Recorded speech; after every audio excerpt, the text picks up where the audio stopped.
ముఖ్యంగా జూన్ 2, 2014 తెలంగాణ రాష్ట్రం ఏర్పడే నాటికి ఆనాటి యూపీఏ 1, యూపీఏ 2 కాంగ్రెస్ పార్టీ అధికారంలో ఉండే అటు రాష్ట్రంలో కేంద్రంలో 16,000 కోట్ల రూపాయల మిగులు బడ్జెట్తో 69,000 కోట్ల రూపాయల అప్పులతో ఈ రాష్ట్రాన్ని చంద్రశేఖరరావు గారికి కాంగ్రెస్ పార్టీ అందించడం జరిగింది. సరిగ్గా 10 సంవత్సరాలు పూర్తి చేసుకొని మళ్ళీ చంద్రశేఖరరావు గారి నుంచి కాంగ్రెస్ పార్టీ అధికారాన్ని చేపట్టే నాటికి 7 లక్షల కోట్ల రూపాయల అప్పు, ప్రతి నెల 6,500 కోట్ల రూపాయలు ఆయన గారు చేసిన అప్పుకు అసలు మిత్తి చెల్లించే పరిస్థితిలో ఇందిరమ్మ రాజ్యము ప్రజాప్రభుత్వం ఏర్పడ్డది. వాస్తవంగా 7 లక్షల కోట్ల రూపాయల అప్పు ఉందన్న సంగతి ఆ 10 సంవత్సరాల ఏ సందర్భంలో కూడా ఆర్థిక నిపుణులు కానీ రాజకీయ విశ్లేషకులు కానీ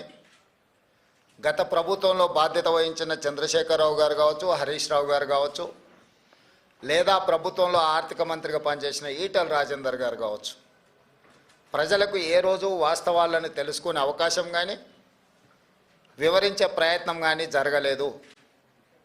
మేమందరం వివిధ మార్గాల ద్వారా సేకరించిన సమాచారము ప్రభుత్వాన్ని శాసనసభలో కానీ వెలుపల కానీ నిలదీసినప్పుడు ప్రతిపక్షాలు అబద్ధాలు చెప్తున్నాయి.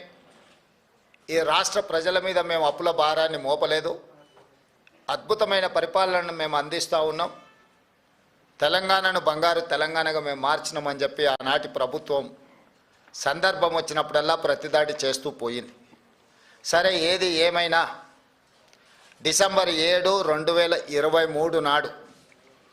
మేము అధికారం చేపట్టిన రోజుకి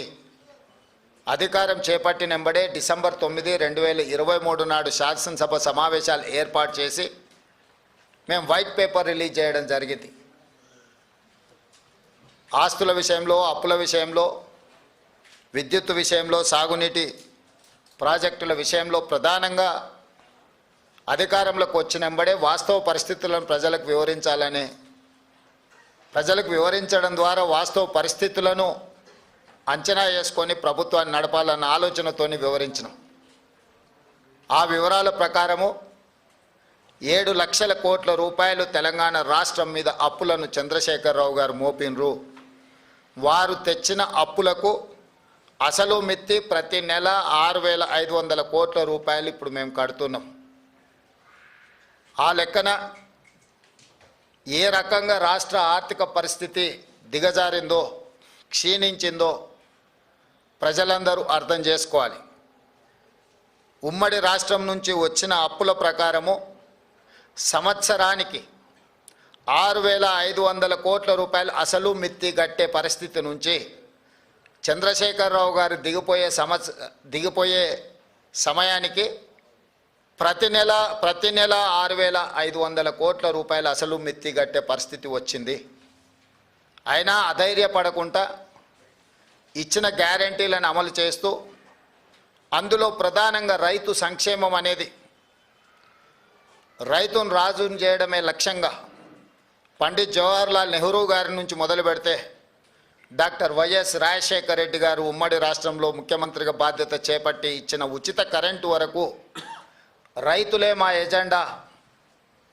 రైతుల తలరాత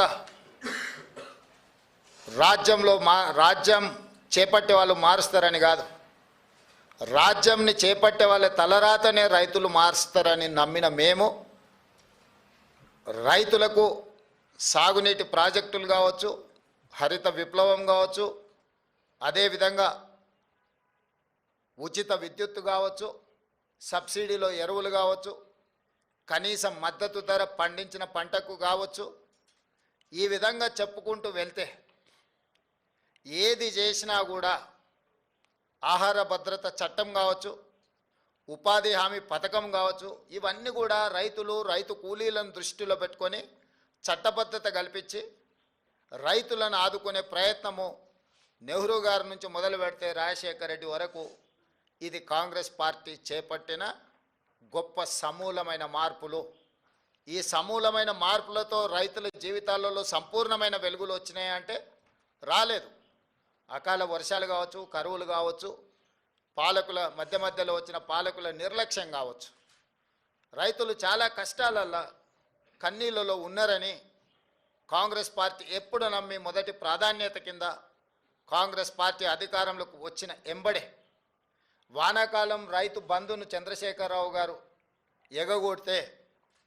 మేము అధికారంలోకి వచ్చిన ఎంబడే చంద్రశేఖరరావు గారు ఎగ్గొట్టిన రైతు బంధును జనవరి నుంచి మొదలుపెట్టి మార్చి లోపలనే